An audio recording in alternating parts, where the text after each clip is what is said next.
Hello and welcome fellow Astroneers, I am Ducky O'Brien and today I'll be going over the Biofuel Obtainment Update, or B.O.O for short. Apologies for releasing this video pretty late, I got swamped covering games for the entire month of October. Anyways, without further ado, let's get into this update. The B.O.O update was released on October 19, 2020 and is scheduled to end on November 30th, 2020. You'll be collecting plant seeds from Atrox and turning them into gas in order to receive some spoopy new cosmetics. The spooky squash from the last event had returned along with a new item designated the Cauldrangea, available on Atrox. I hope I'm pronouncing that right. Anyways, you gather plant seeds to combine in the Cauldrangea to produce gases.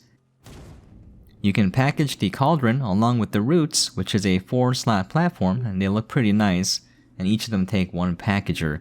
Once packaged, they turn into a 2-slot package for easy transport.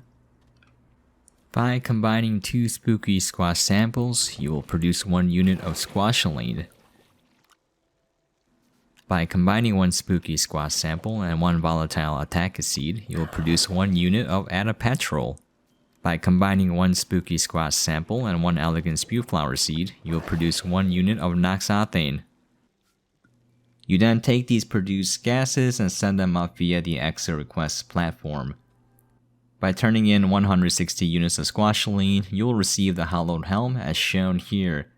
By turning in 120 units of Attapetrol, you will receive the Endless Visor. It's very spoopy. By turning in 80 units of Noxothane, you will receive 2 pumpkin shelters, along with the blueprint being unlocked so you can build more later if you want to. By turning in extra gas, you will receive a care package containing 1 nanocarbon alloy, 1 diamond, 1 titanium alloy, and 1 steel. To unlock all cosmetics for this event, you will need a total of 520 spooky squash seeds, 120 volatile Attacus seeds, and 80 Spewflower seeds. The easiest way to collect the seeds is to find a few on Atrox and then farm them on any planet of your choice. Plants grown from the seeds will not attack or harm you, so this is a huge benefit. Planting a spooky squash seed will grow 1 spooky squash relatively quickly. You can harvest a spooky squash once it has fully grown and is fully completed germinating. If you harvest it before then, you'll only collect 1 seed. Collecting a farmed spooky squash will produce at the very least a guaranteed 2 spooky squash samples and 1 seed. You can plant those seeds and harvest them again and repeat the process, and you will have exponential growth. The seeds do despawn if you leave them out for too long, so you will want to plant them and harvest as you go along.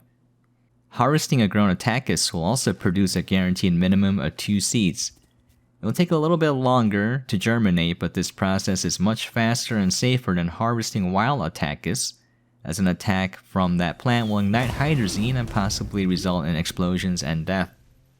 The Spewflower is definitely the hardest to harvest with the longest germination period and only a guaranteed minimum drop of 1 seed.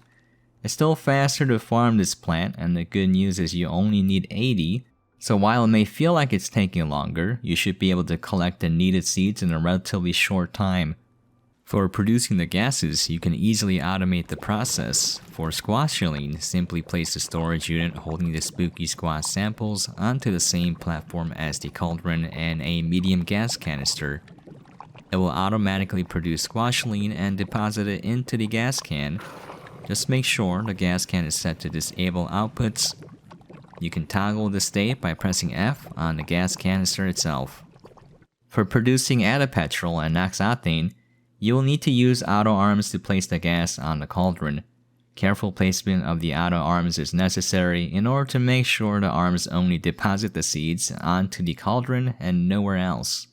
I mean, a pretty large setup is shown here. For those of you interested in a detailed breakdown, I will make a separate video covering my build, but for the sake of keeping this video as brief and focused on the update as possible, I'll just show a few seconds of my build.